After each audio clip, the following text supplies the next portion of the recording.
focus on the truth. Not everything is for engagement. Now look at the reaction to the tweet, right? I like Havertz, but for the LCM role, ESR agility to just turn and drive with it is what you'll be begging for. That is true. Smith Rowe will probably do better than Kai Havertz as an 8. But where is the availability and fitness to bring this quote-unquote agility and turning to reality? Because some of you just tweet without thinking. I'm not saying or disagreeing that Smith Rowe might do a better.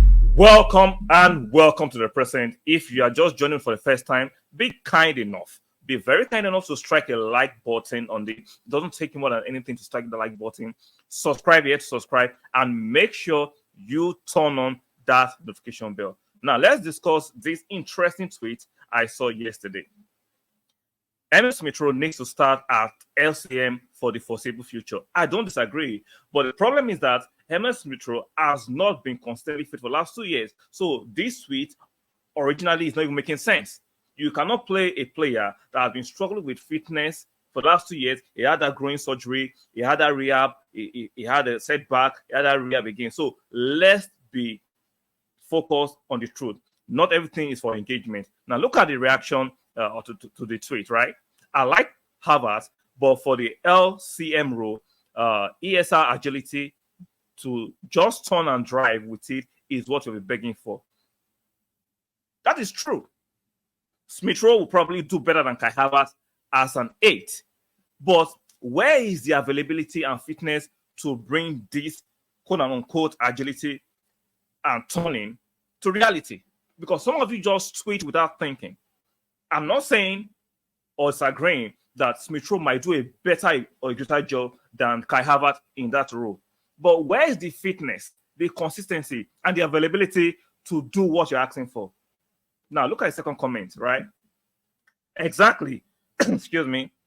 We literally have an 8 at our disposal, and Arteta thinks Havertz should be playing. Literally makes no sense. You make no sense. A player at your disposal that has fitness and availability issue. Is this rocket science story alone? This is not rocket science. And let's make one correction. Kai Havertz is not playing that role as your traditional 8. Stop the cap. Stop the line. Kai Havertz is not your traditional 8. He's playing as what I was saying 8.5, meaning is playing as the second striker stroke 8, auxiliary second striker and auxiliary striker 8. What do I mean by that? If you watch a game that shows it to our glaring was the Luton game, where you can see me alternating with with Gabriel Jesus. It was alternating with Gabriel Jesus. When Jesus drops deep, Kai Havertz occupies the 9th position. When Jesus in the 9th position, Kai Havertz go over to the 8. He is not your traditional 8. Stop trying to shoehorn Kai Havertz into this traditional 8 conversation to fit your narrative. Kai Havertz is a second striker by nature. He plays that role well. He is not your traditional 8. He's not your Odegaard. He's not Smith Rowe. Neither is it Fabio Vieira. Now we have Fabio Vieira and Smith Rowe who could do that job better. Keyword could. The only struggles with Fabio Vieira too is injury and staying consistent and physicality. And we've heard 1,000,000 times, 1,000,001 times from Arteta saying, I want to play diverse formation against different teams.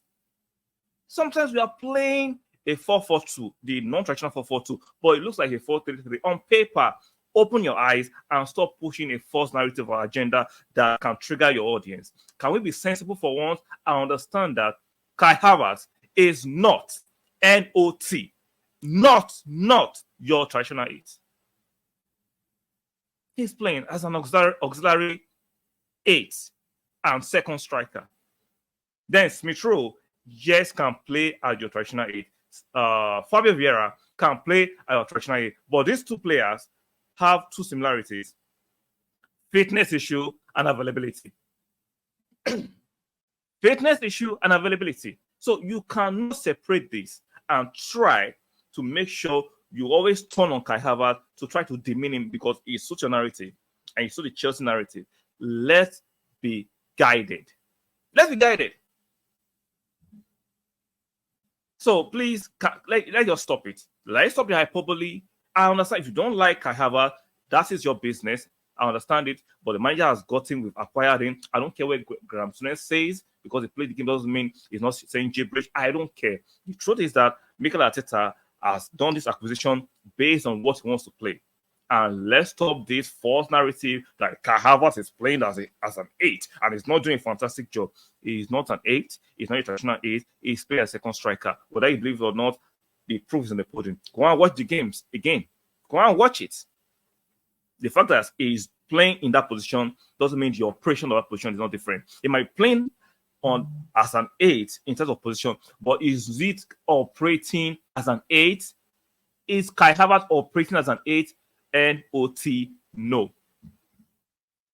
And also, we have disagreements. Let me know in the comment section. Let me know your disagreements objectively without insult in the comment section.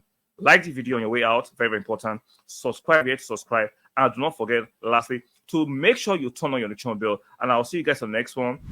Bye for now.